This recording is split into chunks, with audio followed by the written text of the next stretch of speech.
Labas draugai, kovo 20 naujajam sklype. Žiūrėkit, ką pasidarėm su pagalbiniu. Ką tu ryžas? Ne, ryžas, pyksti. Nori mašiną? Tu įleisi mašiną, prašas. Opa.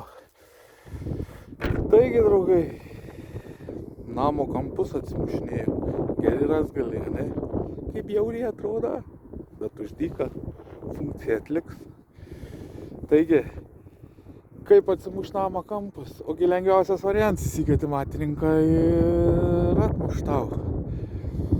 Bet aš kadangi taupau pinigus, tai paprašiau matininką, kad man, nes nebuvo riboženklių. Tas ūkininkas, kur pasakau prie tuose video, jisai čia man bus išlaužinėjęs juos. Tai kad ribas sužinot, įsikviečiau matininką, atmuštų sklypo ribas. Tai žemėjo sklypo ribas ir turėjau armatūrų porą.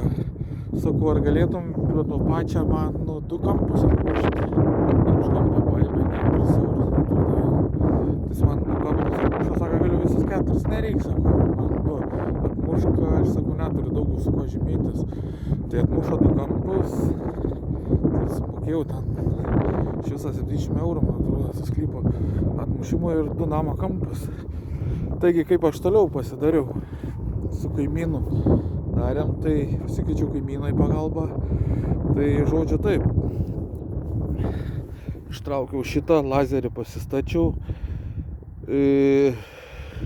susijungiančią lazerių šviesos kampą pasistačiau ant šitą ir kad viena linija kliūtų į aną.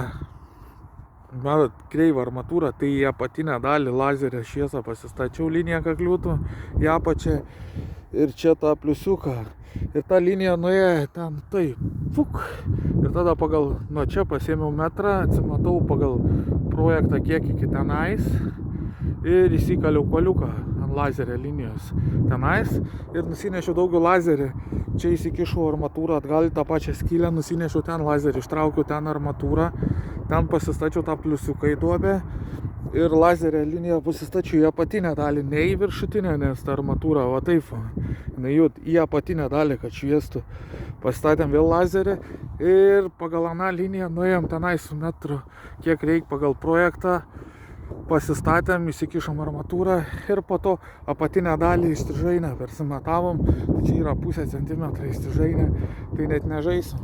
Šiandien galvojau važiuoti depo pirktis kuoliukus, ne, kad gražiau būtų, bet užsukau pas draugą, ačiū Kęstučiui, tai jisai turėjo medienos, sako, imk iš manęs, supjaustysi man į galiukus smaigstę. Tai va, pasidariau ožius, gavosi, kad uždyką nereikės, atrodo vis tiek, cents prie centą ir eurus jau, ne? Taigi, dar jie kalsis giliau, kai pasistatysiu lazerio aukštį nusimsiu. Dar kitas dalykas, iš karto paprašiau, kad atmuštų aukštį. Aukštį pasižymėjau ant elektrinės dėžės. Aukštį, tai tenais lazerį paskui pasistatai pagal aną liniją tenais ir tu turėsi visą aukštį. Tai į vakaro pusę atsivešiu lentučių, pasistatysiu lazerį, kiek kur rodys linija, dar susikalsiu kuolus, kad tvirčiau būtų, nes anie labai aukštai, nors ten aukštai kelsis.